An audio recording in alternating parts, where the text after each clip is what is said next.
Team USA's roster has been revealed for the Four Nations face-off, and a lot of fans are furious with the team selection, with many NHL top stars being snubbed from the team and left off this roster. Fans are concerned that does Team USA still have it in them to beat teams like Canada and Sweden and Finland in this tournament. In this video, we're going to break down the Team USA's final roster and talk about some snubbed players who should be in this lineup, so you're not going to want to miss this episode of Hattrick HQ. But before we get into it, we got to say that 91% of you guys watching these videos aren't subscribed to the channel, so if you're not subscribed, you want to keep up to date on the Four Nations face-off and NHL news in general, make sure down below and hit that subscribe button. But Mark, with that said, let's just jump right into it here. I mean, obviously, Team USA has a stacked roster. There's no doubt about that they probably have one of the best rosters, if not the best roster, going into this tournament. I mean, when you kind of seen this roster released today, what was your initial thoughts? I mean, the biggest thing, and looking at this roster, they do have top-end talent at every position. Austin Matthews headlining the forwards as the top center on this team. An elite goal scorer that we've seen go out and score 69 goals, nice, in the NHL. He's going to come in and compete against other top-end talent. They have the back end with Quinn Hughes winning the Norris last year, coming into the season as the top defenseman. And listen, I love Canada. I love Cale Makar, but Quinn Hughes is the top defenseman in the NHL, and it all rounds out with Connor Hellebuck on the back end being the best goaltender. When you're looking at elite goal scoring, pestiness, everything out of the forwards with a lockdown defense, and you also have this elite goaltending with Connor Hellebuck coming in, winning the Vezina last year, it's going to be hard to compete against this roster when you're looking at other teams with Team Canada, Team Sweden, and Team Finland. USA has a strong chance to win this entire tournament. Dude, they are a very, very scary team because, I mean, if Hellebuck isn't playing good, they got Ottinger. If Ottinger isn't playing good, they have Swayman. They have three, probably Vezina candidate winning goaltenders on this roster. It's absolutely insane. Like you said, Quinn Hughes, one of the best defensemen. I don't think I'm right on there with you. I think Cale Makar still hasn't beat by just a little bit. But I do think that this roster is really, really deep. You got the Kachuk brothers. That's going to be fun to watch. Hopefully we get to see them paired up at some point throughout this tournament. They will be fun to watch together. It'd be cool to see those guys play on the same line, and I think they would link up really well for this Team USA team. But Mark, the big thing while we're here telling you guys this today is because one of the best players, one of the best goal scorers in the NHL did not make this team, and that is Cole Caulfield. Cole Caulfield was absolutely snubbed from this Team USA team. He's leading all USA NHLers in goal scoring with 16, and that's not enough to get him on this roster. It makes absolutely no sense to me, Mark. I mean, there's another name here, like Tage Thompson, another young guy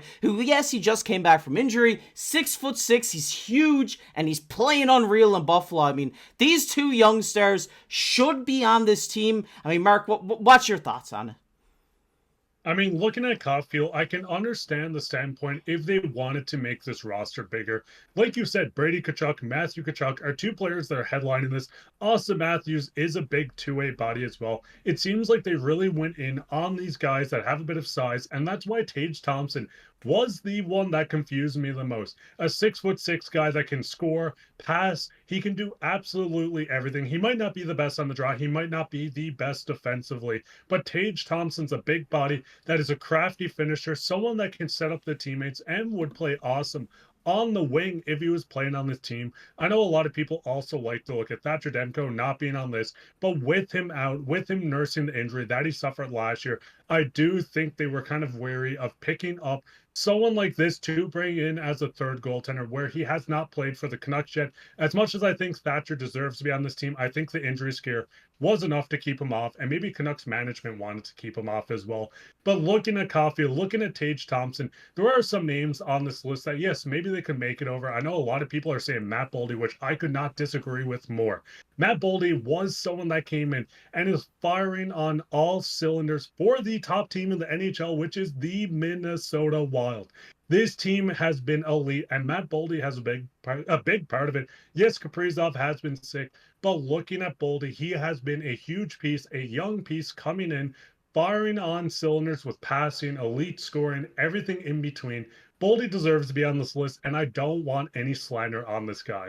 Yeah, I agree there. I think Boldy has been phenomenal this season, and him being snubbed from this list, we'd be sitting back here like, okay, who's picking this team? Because that is ridiculous. I'm kind of at that point right now with Cole Caulfield not getting in over Brock Nelson. Doesn't make sense to me. I think Cole Caulfield is just an amazing goal scorer. He's having the career year right now, and leaving him off this list is gonna hurt you if you need a goal and you're on the power play and you got a guy set up there. I guess you have Austin Matthews set up there, so I guess I can't complain there. I guess because he's so good on that power play. But another good guy is Cole Caulfield. When he finds his spot, man, you better watch out. And it's just crazy that he hasn't made this team. But Mark, there are many other players that a lot of people are scratching their heads at here. There's like Patrick Kane, Alex DeBrincat, Jason Robertson, who's kind of had a slow year. I mean, when you're looking at all these names here, Mark, which one kind of stands out to you the most?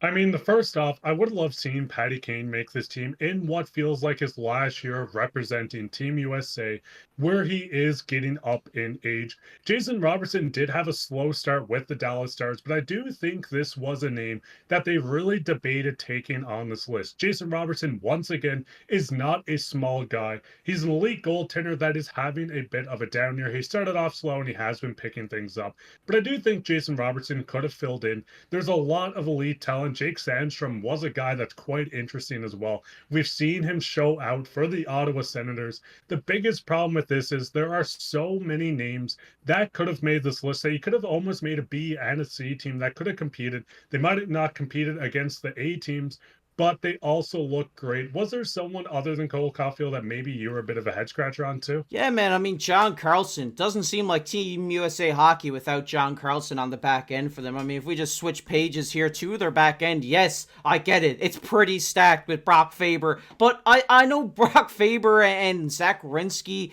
guys like this, it kind of seems like John Carlson should be in the mix here. I mean, Brock Faber is having a little bit of a down year. Sorry, Wild fans, if you're watching this, but I think John Carlson gets in over a guy like Faber. You could make the case for Hannafin as well, but I do think that Carlson should be in this team. It's not going to be the same without seeing him in the blue, white, and red for Team USA. And, you know, we need to give something to Washington here. They don't have anybody. Just get them on the team. It makes the most sense. But out of all the guys we talked about today, Caulfield is the big name for me. Tage Thompson as well. I mean, you can make a case for him, but Cole Caulfield to me is the one who should be on this list as well as John Carlson. But Mark, I mean, final thoughts on this Team USA roster. Do you think they're going to win gold like everybody else is saying?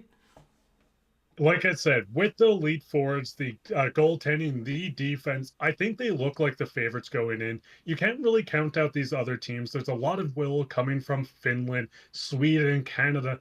These are the best of the best, and there's reasons why they were named to these teams. So I think everyone making it is deserving, and I think everyone's going to have a strong chance. But it does seem like Team USA, and I hate to say it, I'm sorry, USA fans. You can see the Team Canada thing behind me.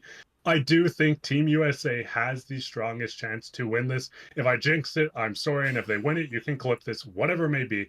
I think they do have a strong chance of winning this. And he is a Leafs fan, so you got to take that lightly because the jinx is there. The jinx is there.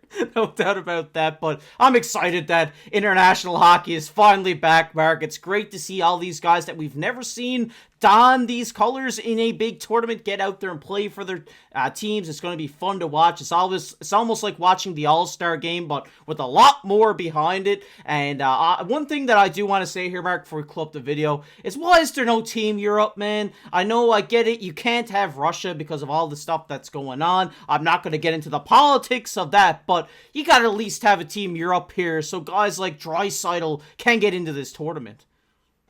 Yeah, I mean, looking at this, it makes me super excited for the Olympics to be back and seeing the Olympics at the full caliber. I mean, watching Team Canada with Eddie Pasquale, and shout out to New Flanders, you definitely know Eddie Pasquale, having him in goaltending was not the same as having Sid the Kid and everyone else or anyone from Team USA making the Olympics. So this is almost a preview for that. And I think we're going to see the NHL players that haven't made the team nations because of not having their nations in it really take this to heart and push harder once Olympics roll around. Yeah, definitely no doubt about that. It's fun time of year. International hockey is here. Team USA fans, if you're Team Canada fans, let us know down below. What do you think of this USA team? Is it as scary as everybody's saying? What do you think about Cole Caulfield being left off? Are you as rattled about it as I am? Let us know down below in the comment section. If you enjoyed this one, leave a like, subscribe to the channel. We're on the road for 8,000. We just hit 7,000 a day. Appreciate all you guys for getting us there. I mean, we never thought we'd be here this time last year, Mark. I mean, this is crazy that we're at 7,000 subscribers. Appreciate all the support. And if you want to stay up to date on the latest NHL news, Four Nations Face-Off news, make sure to stick along with the ride with us. But as always, I've been your host, KC, alongside my co-host, Mark. We'll catch you in the next one.